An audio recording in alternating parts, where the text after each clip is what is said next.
How often have you had the rug pulled out from underneath of you? How often have you had life slam you to the ground and you had no idea how you were going to pick yourself up and go from there?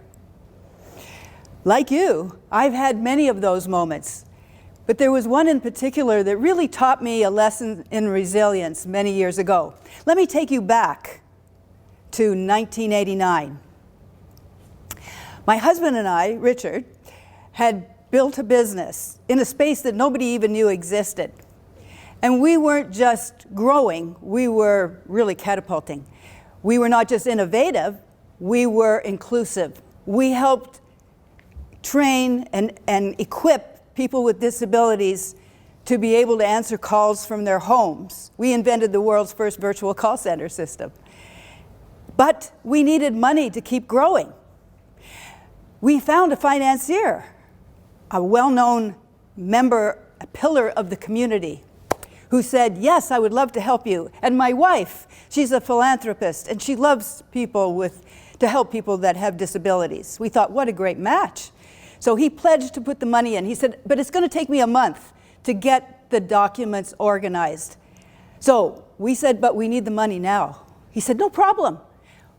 I'll lend it to you, okay? And then you can pay me back when the money comes in from the investment. We said, perfect. And he said, but we need to document the loan. And I'll need you to pledge your shares, all of you, in the founders, just as a sign of good faith. We thought. But we were desperate, so we signed it. I bet you can't guess what happened next. 30 days later, he called my husband down to his office and said, do you have the money to pay the loan? No?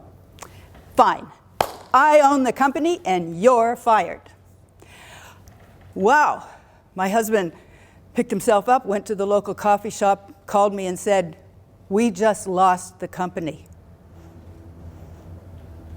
He said, bring the founders.